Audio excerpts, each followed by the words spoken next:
अच्छा जी, कल तक हमने सीख लिया था कि हम डोमेन का नाम कैसे बाय करते हैं, ठीक हो गया, और होस्टिंग कैसे लेते हैं और उसका क्या तरीकाकार है और क्यों ज़रूरी है, वो सारी कल की डिटेल वीडियो आप देख सकते हैं। उसके बाद हम आ जाते हैं कि अगर हमने कोई भी एक ब्रांड का नेम चूज़ कर लिया, जैसे हम फर्ज करें, यहाँ पे मैं आपको बताता हूँ, ये हम चले जाते हैं। अगर हमने कोई भी एक नाम सेलेक्ट कर लिया तो उसके बाद नेक्स्ट स्टेप आता है कि आपने उसका लोगो क्रिएट करना होता है। तो लोगों के लिए आपको शॉपिफाई अपना एक आपको टूल दे रहा है कि जिसके ज़रिए आप लोगो क्रिएट कर सकते हैं। तो यहाँ पे आप उसका, जैसे ये ट्रेंड लीड्स डला हुआ है, हम यही डाल देते हैं और इसको जनरेट लोगो करते हैं।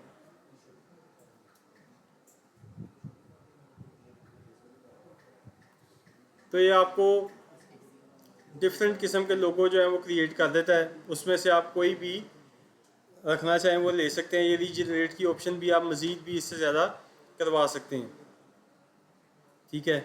एक तो ये ऑप्शन आ जाती है। दूसरा, हमने कैनवा को सीखा था कि कैनवा के ऊपर हम किस तरीके से लोगोस क्रिएट कर सकते हैं, ठीक है। तो ये तो हमारा हो गया लोगो क्रिएट करने का काम। अच्छा, उसके बाद आ जाता है हमारा, अब हमारा सबसे मेन जो टॉपिक है आज का, कि हमने स्टोर क्रिएट करना है। तो जी हाँ जी, जहाँ से आपको आसान लगता है, जहाँ पे आपको इजी लग रहा है वो आप बना लें उसको।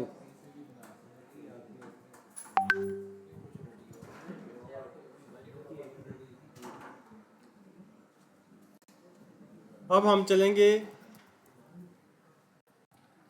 हम गूगल पे आगे, हमने शॉपिफाई लिखा तो ये आपके सामने shopify.com आ गया। आप इसको आप ओपन करेंगे। यहाँ पे आपके पास जो ऑप्शन है आप इसको स्टार्ट फॉर फ्री करेंगे, ठीक है जी।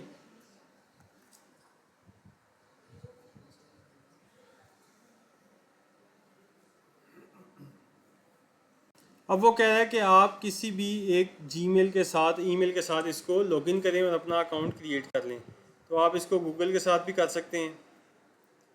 फर्ज करें हम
यार नेट तो चल रहा है।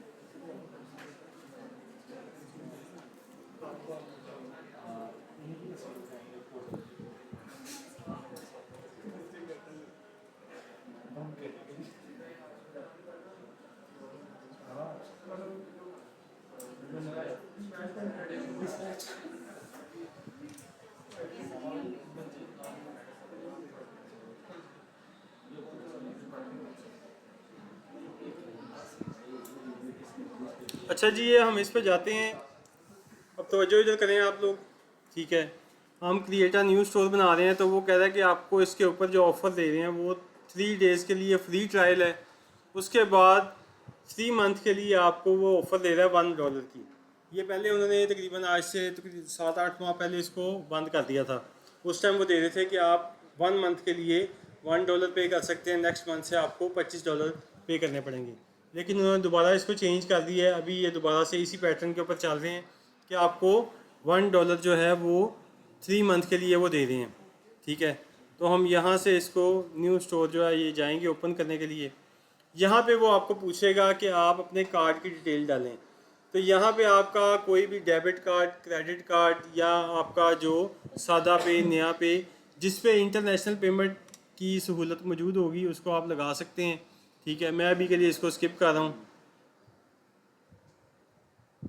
अच्छा, अब वो पूछ रहा है कि आप क्या करना चाह रहे हैं, क्या आप प्रोडक्ट्स ऑनलाइन सेल करना चाह रहे हैं, या आपके पास कोई फिजिकल स्टोर है उसको आप इस पर लाइव करना चाह रहे हैं, या आप ड्रॉप शिपिंग करना चाह रहे हैं, या आप डिजिटल प्रोडक्ट्स हैं तो उनको आप सेल करना चाह रहे हैं। तो हम इसको सेल ऑनलाइन कर देंगे। अगर आप सारा सारा डिजिटल ये इसको ड्रॉप शिपिंग भी एंटर कर देते हैं तो कोई इशू नहीं है उससे। इसको आप कंटिन्यू कर दें।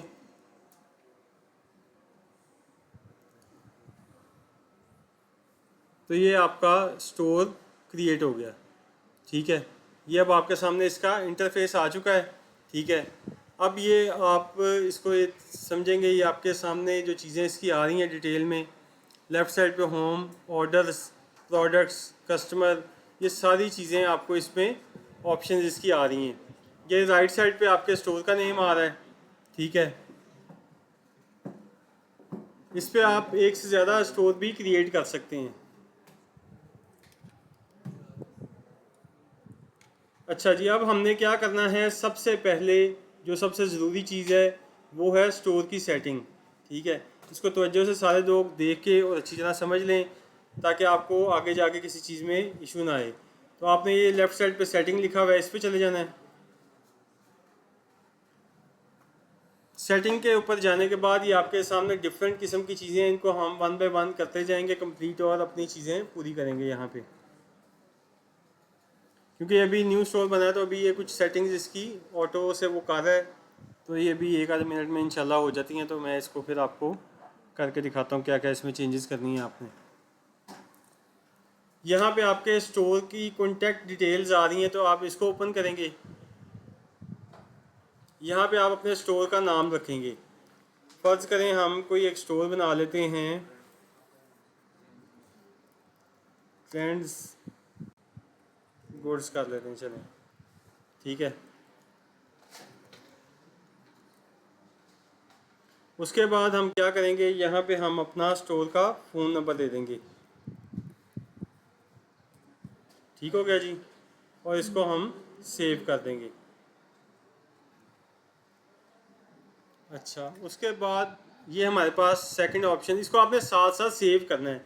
जहाँ पे आप सेव नहीं करेंगे वो चीज़ की सेटिंग दोबारा से वैसी ही रहेगी। तो आपने यहाँ पे अब आ जाना है प्लान के ऊपर। अभी आप लोग पूरी तवज्जो इसके ऊपर रखें ताकि आपको समझ आ सके किस स्टेप पे हम क्या चीज़ कर रहे हैं, उसको किस तरीके से लेके चलना है। तो यहाँ पे हम जाएंगे चूज़ प्लान के ऊपर।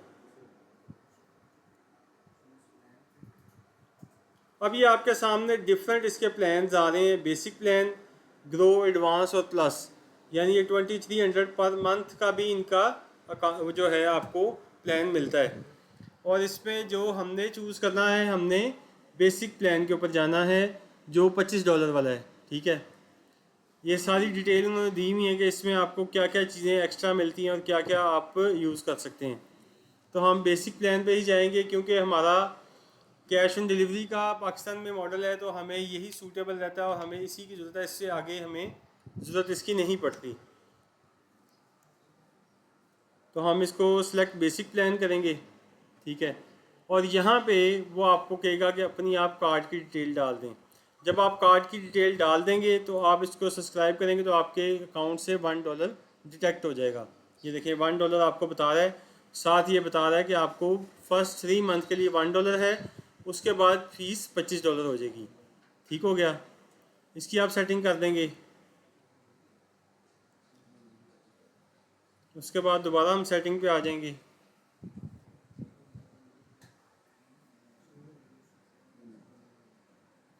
यहाँ पे ये जो जनरल है इसके ऊपर आप आके इसको नीचे लाएंगे।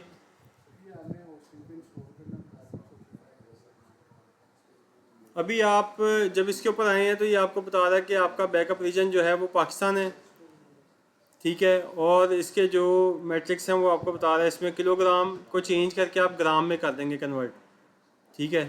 और इसको आप साथ ही सेव कर देंगे। या आपने देख लेना कि आपकी कंट्री पाकिस्तान और टाइम जोन आपका इस्लामाबाद कराची ही आ रहा है यहाँ पे, ठीक है। उसके बाद ये आपको बता रहा है कि आपकी करेंसी जो है वो पाकिस्तानी रुपीज़ आ रही है।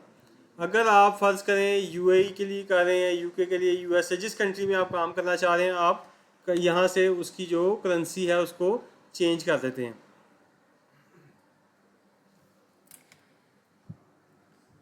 और उसके बाद इस पेज के ऊपर आपने मज़ीद कोई चेंजेस नहीं करनी। अच्छा जी, अब हम आगे आएंगे।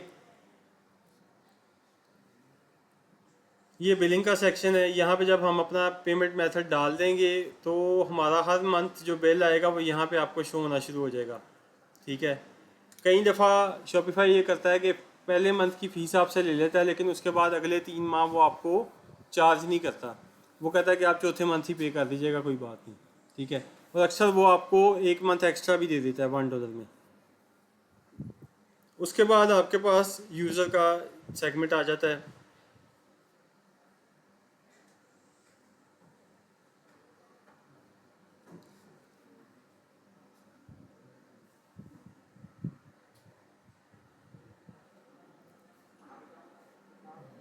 यूज़र के अंदर आप डिफरेंट लोगों को अपने स्टोर की एक्सेस दे सकते हैं। मिसाल के तौर पे अगर मैंने किसी पर्सन को हायर किया हुआ है, अब वो किस तरह के काम के लिए उसको हायर किया है, अगर उसका काम सिर्फ ऑर्डर टेकर यानी वो है ऑर्डर को मैनेजमेंट करता है तो हम उसको सिर्फ ऑर्डर्स की एक्सेस दे देंगे। अगर हमने उसको स्टोर की कस्टमाइजेशन के लिए रखा हुआ है तो वो हम एक्सेस उसको वो वाली दे देंगे। आप पूरी एक्सेस किसी को भी नहीं देते, क्योंकि अगला बंदा वहाँ से वेबसाइट उड़ा दे, कोई चीज़ आगे पीछे कर दे तो वो आपके लिए इशू होगा। तो वो आप जब यहाँ पे रोल असाइन करते हैं, ऐड करते हैं यूज़र को, तो वो आपको सारी डिटेल उसमें पूछता है कि आप क्या क्या चीज़ें उनको देना चाहते हैं। कैशियर है, कस्टमर सपोर्ट है, मार्केटर है, ठीक है, मर्चेंडाइज़र है, ऑनलाइन स्टोर एडिटर है। जो भी आप उसको दे रहे हैं एक्सेस, वो उतनी ही चीज़ों को वो अप्लाई कर सकता है और उस पर काम कर सकता है, ठीक है। उसके बाद ये आपका सिक्योरिटी कोड होता है। ये बेसिकली जब आप किसी को भी असाइन करते हैं तो आप ये सिक्योरिटी कोड जो है उसको देते हैं और वो वहाँ से आपकी एक्सेस स्टोर की ले लेता है, ठीक है। अच्छा, उसके बाद ये आपका आ जाता है पेमेंट्स का सेक्शन। यूज़र वाला सेक्शन अभी आपका इस्तेमाल नहीं होगा, ना आपको भी इसकी ज़रूरत पड़ेगी, लेकिन जो चीज़ें हैं वो मैं साथ साथ आपको गाइड करता जाता हूँ ताकि आपको कल को इन चीज़ों के बारे में इंफॉर्मेशन हो, ये कैसे काम करती हैं।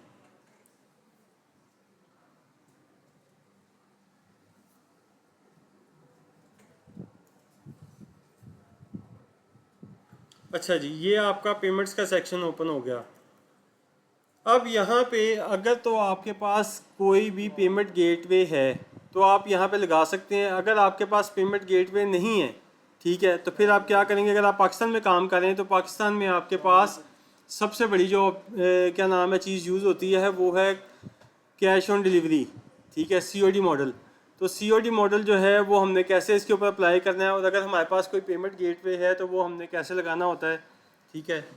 अगर हमारे पास कोई पेमेंट गेटवे होगा तो हम यहाँ से चूज़ अ प्रोवाइडर करेंगे।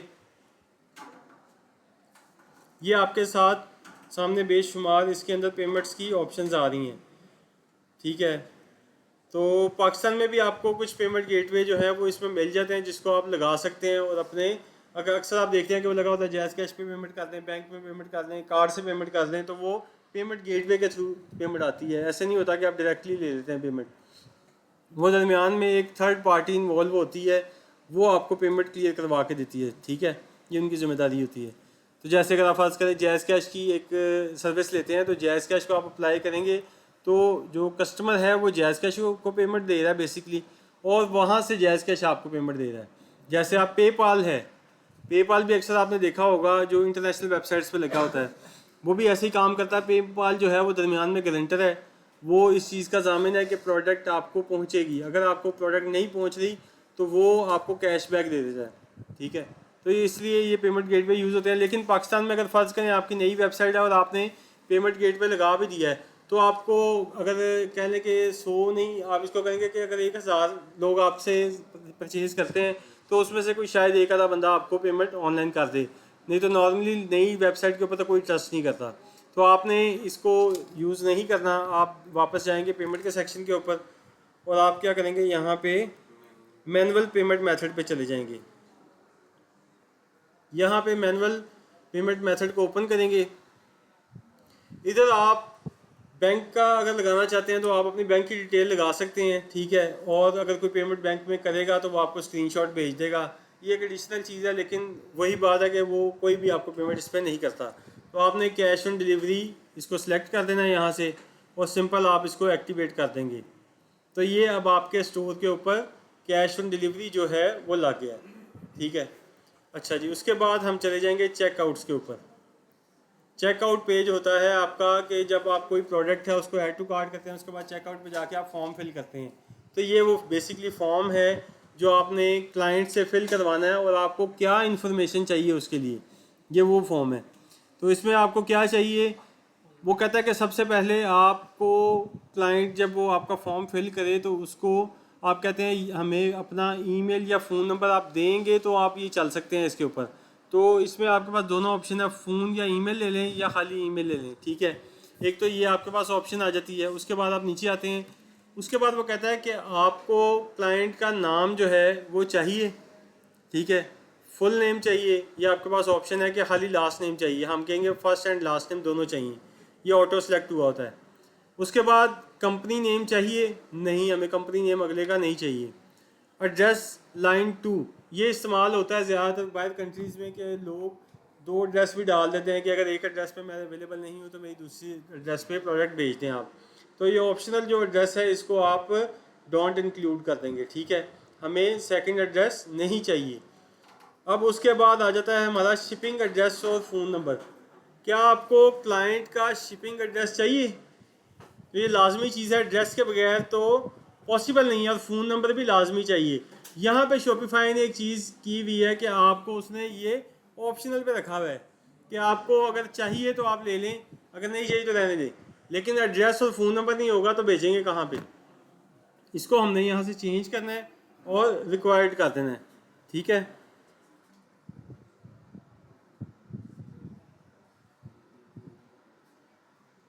उसके बाद आप इसको सिंपली सेव कर देंगे। तो ये आपके चेकआउट की सेटिंग भी कंप्लीट हो चुकी है सारी, ठीक हो गया। उसके बाद ये कस्टमर का अकाउंट है, इसको हम बाद में देखेंगे किस तरह से यूज़ करते हैं इसको। अब हम आ जाते हैं शिपिंग एंड डिलीवरी के ऊपर। अच्छा जी, ये शिपिंग एंड डिलीवरी आ गया। ये इसमें आपके पास शिपिंग के प्रोफाइल आ रहे हैं। वो कह रहा है कि आप किस किस जगह पे अपनी जो प्रोडक्ट है इसको डिलीवर करवाना चाहते हैं। तो इसमें हमारे पास डिफरेंट जोन आ जाते हैं। इसको हम ओपन करेंगे। ये हमारे पास दो जोन है यहाँ पे, एक इंटरनेशनल है और एक डोमेस्टिक है। तो हमें इंटरनेशनल पेमेंट्स अभी, क्योंकि हम इंटरनेशनल स्टोर नहीं बना रहे, ना हमने इस स्टोर को इंटरनेशनल के लिए यूज़ करना है, तो हम यहाँ पे जो इंटरनेशनल वाला जोन है इसको डिलीट कर देंगे यहाँ से, ठीक हो गया। अच्छा, उसके बाद आप देखते हैं कि हमारा जो पाकिस्तान का जोन है ये रह गया डोमेस्टिक के अंदर। यहाँ पे अब वो कह रहा है कि आपकी जो शिपिंग की फ़ीस है 4619 रुपये क्लाइंट को पड़ेगी, ठीक है। तो अगर हम अपने स्टोर के ऊपर जो इसकी शिपिंग की फ़ीस लगाते हैं, मैंने आपको पहले भी बताया था कि साइकोलॉजिकली लोग इस चीज़ को जो है ना वो फ़ौरन से पहले आपकी जो प्रोडक्ट है उसको वहीं पे बंद कर देते हैं जब आप शिपिंग की कॉस्ट लगाते हैं। आपने जब भी प्रोडक्ट बेचनी है आपने प्रोडक्ट की प्राइस के अंदर ही इंक्लूड कर देनी है जो शिपिंग है, कभी भी आपने अलग से चार्ज नहीं करनी। तो आप इसको यहाँ से जाके इसको ओपन कर लें, इसी को ही एडिट शिपिंग ऑप्शन पे जाएंगे हम, ठीक है। और इसको हम यहाँ से 0 कर देंगे, ठीक है। ठीक हो गया। और इसको हम यहाँ पे आप, वो कह रहे हैं कि आप क्लाइंट को ये बताना चाहते हैं कि कितने टाइम में मिलेगा, ठीक है। तो हम यहाँ पे 3 to 5 डेज़ भी कर सकते हैं, 1 to 2 डेज़, 5 to 8 डेज़, और कस्टम भी आप अपनी मर्ज़ी से भी बता सकते हैं। तो हमारा जो है वो 3 to 5 डेज़ लगेंगे, तो हम इसको डन कर देंगे यहाँ पे, क्योंकि जब भी आप कोई प्रोडक्ट बेचते हैं उसको इतना टाइम लग जाता है। अगर फ़र्ज़ करें आपको ऑर्डर आ जाया है तो आपने उसको पैक किया, आप अगर फ़र्ज़ करें कल उसको बेचते हैं, तो अगर कराची का ऑर्डर है तो वो इस तरह तो नहीं पॉसिबल कि उड़ के चला जाएगा फ़ौरन से, वो 2 से 3 दिन का प्रोसेस लगता है। तो आप अगर यहाँ पे पहले से प्रॉपर टाइमिंग डालते हैं कि 3 से 5 दिन का इसके ऊपर टाइम लगेगा, ठीक है, तो इसको आपने यहाँ से सेव कर देना है। अभी आपकी शिपिंग की जो डिटेल है वो भी सेव हो चुकी है। इसके बाद इससे अगला प्रोसेस आता है टैक्स एंड ड्यूटीज़ का। अगर आप फ़र्ज़ करें कि आपका एक स्टोर है और उसके ऊपर आपने प्रोडक्ट की प्राइस डाली 2000 रुपया, और पाकिस्तान में जो आपका सेल टैक्स पड़ता है वो 16% है। अगर आप इसके ऊपर 16% टैक्स डाल देते हैं, ठीक है, तो उससे क्या होगा, आपने प्रोडक्ट जब कार्ट में डाली मिसाल है 2000 रुपये की, उसके ऊपर शिपिंग के चार्जेस अलग आ गए, उसके बाद उसके ऊपर आपने टैक्स भी डाल दिया, तो वो क्लाइंट कभी भी आपकी प्रोडक्ट नहीं ख़रीदता। तो आपने हमेशा ये सेटिंग लाजमी कर लेनी है। लोगों को अक्सर यहाँ पे गलती लगती है और इसकी वजह से आपकी जो ऑर्डर रेशियो है वो कम हो जाती है। ये आप इसमें जाएंगे, पाकिस्तान आपकी कंट्री है जहाँ पे आप सेल कर रहे हैं, जिस भी कंट्री में आप कर रहे हैं यहाँ पे सारी कंट्रीज़ आ रही हैं, उसकी आप टैक्स की जो चीज़ें हैं आप उसके हिसाब से लेके चलेंगे। अब अगर फ़र्ज़ करें यहाँ पे टैक्स आ रहा है तो आप इसको ओपन करेंगे, ठीक है, ये देखें ये 16% उन्होंने ऑटोमेटिकली इसके ऊपर लगाया है, इसको आप ज़ीरो कर देंगे, ठीक है, और इसको आप सेव कर देंगे। तो इस तरीके से आपने हर सेटिंग को साथ साथ अप्लाई करते जाना, सेव करते जाना, ताकि कोई भी चीज़ आपकी बाकी ना रह जाए इसके अंदर। फिर ये लोकेशंस आ जाती हैं, लोकेशन के आप, ये आपकी शॉप की लोकेशन है कि आप किस लोकेशन से अपनी जो चीज़ें हैं वो ऑपरेट कर रहे हैं, ठीक है। तो हमारी, क्योंकि अगर हम पाकिस्तान में काम करें तो हमारा पाकिस्तान में ही वो सिस्टम है, सारा स्टोर यहीं पे है और यहीं से हम उसको ऑपरेट कर रहे हैं, ठीक है।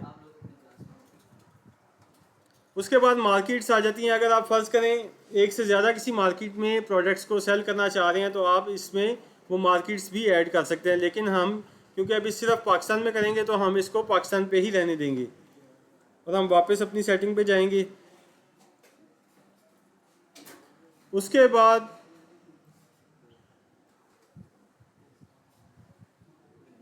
ये ऐप्स की ऑप्शन आ रही है।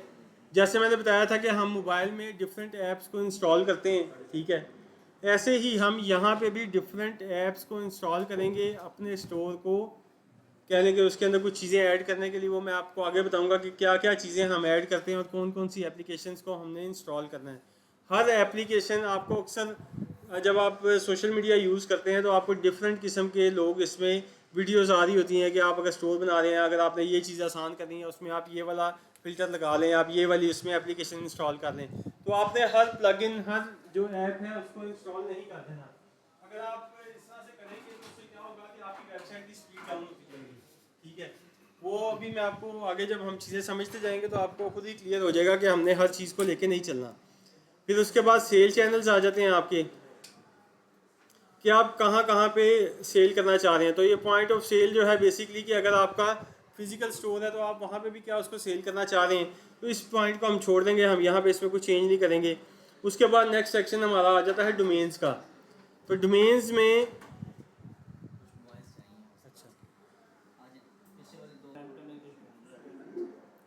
अच्छा जी, अब हमारा नेक्स्ट इसमें आ जाता है डोमेन्स।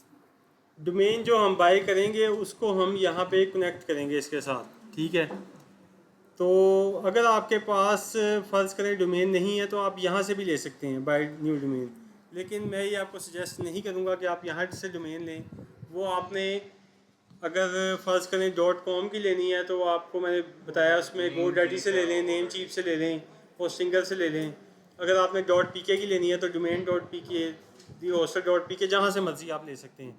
तो जब आप डोमेन ले लेंगे तो यहाँ पे आके आप कनेक्ट एग्जिस्टिंग डोमेन को करेंगे तो वो पूछेगा उस डोमेन का नेम बताएं क्या है। जो डोमेन नेम होगा वो आप यहाँ पे डालेंगे उसको, और उसके बाद नेक्स्ट स्टेप पे वो आपको पूछेगा कि आपके जो DNS रिकॉर्ड्स हैं, अगर आपका GoDaddy होगा तो यहाँ से ही वो आपको GoDaddy के साथ लॉगिन करके और ऑटो कनेक्ट खुद से भी कर देता है। अगर फ़र्ज़ करें वो नहीं हो रहा तो वो आपको कहेगा कि आप अपने DNS रिकॉर्ड्स को अपडेट करें, तो वो यहाँ पे नीचे आपको DNS रिकॉर्ड्स दे देगा। फिर हम उन DNS रिकॉर्ड्स को अपनी जहाँ से हमने डोमेन बाय की है वहाँ पे जाके उनको अपडेट करेंगे और हमारी डोमेन कनेक्ट हो जाएगी इसके साथ। ठीक है, वो जब हम आगे इसको प्रोसेस को करना शुरू करेंगे फिर हम एक डोमेन को कनेक्ट भी करेंगे ताकि आप लोगों को सारा आइडिया प्रॉपरली हो जाए। सर ये वर्डप्रेस वगैरह पे अगर वेबसाइट हो तो वो माइग्रेशन हो जाएगी उसकी? जी हो जाती है। अच्छा जी, उसके बाद आप नीचे आ जाएंगे यहाँ पे पॉलिसीज़ के ऊपर।